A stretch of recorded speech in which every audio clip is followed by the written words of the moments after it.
Hi everyone, Andrew Knight here. Sorry for the long delay between episodes. I've been busy and thinking about some of the feedback I received on the first two episodes, and I've decided to change the format a bit and shorten the episodes basically so they're a bit shorter, snappier, and have like one speaker per episode. As I said in episode one, it's of course a work in progress, and I always appreciate any tips and comments and ideas in the comments.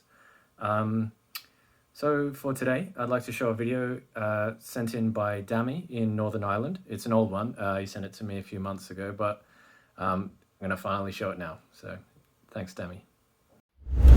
Hello, everybody. I'm just here to talk about the recent problems we're having here in Northern Ireland in regards to Brexit. And I just wanted to, say my piece on it because it's actually making and, disrupting quite a lot of trade for us up here in Northern Ireland. So, just to introduce myself, my name is Dami, and I have lived in Northern Ireland for the past 6 years, 6 to 7 years. However, prior to that, I lived in the Republic of Ireland. So, I was kind of like able to see both sides of the community and to see how both sides lives as well. Now, Northern Ireland um, is in a particular place when it comes to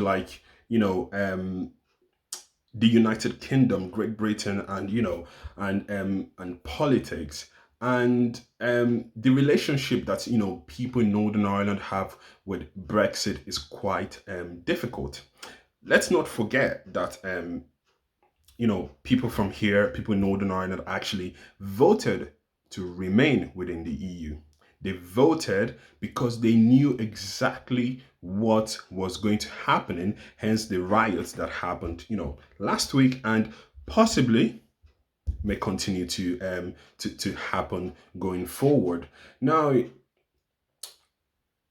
in Northern Ireland, people seem to be grasping the reality because, for example, the DUP, which they are the loyalists, they are the ones that promoted Brexit through the whole campaign, prior to the referendum, now aren't happy with the outcome. And this is just simply because they are scared to lose power. They are scared to lose popular vote, and they don't want to let go of what they currently have.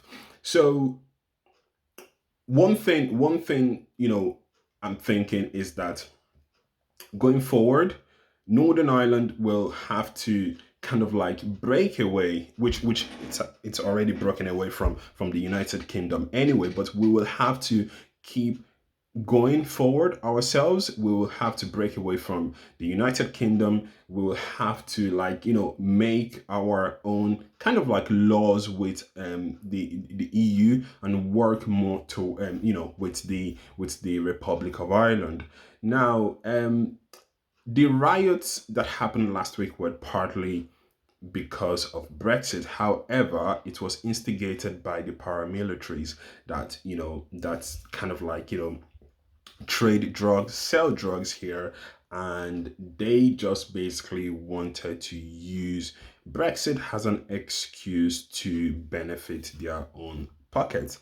However, we cannot let go of the fact that Brexit a was the main reason for everything starting, because if there was no Brexit, there would be peace in this country. If there was no Brexit, there wouldn't be any problems, the destruction of trade that would lead to what's happening right now in Northern Ireland. So the thing here is that people in Northern Ireland are also kind of like sick of Brexit. Nobody wants to return to the dark old days, of when paramilitary were setting off bombs, or when paramilitary were killing people and murdering each other. Therefore, if there was the chance to, go on a United Ireland referendum, I do think that people in Northern Ireland would actually kind of like be inclined towards that in order to maintain peace in this part of the country. And in conclusion, personally, I think the whole thing Brexit was just a mistake. People did not even know what they were voting for, in England, or Wales, because that was where majority of the vote for to leave the EU came from. And now they are starting to grasp the reality of it. They are starting to understand, oh, wait a second, maybe what we voted for wasn't what we were promised. Therefore, they are all starting to, backtrack a little bit, and they're all starting to like realize what's actually happening.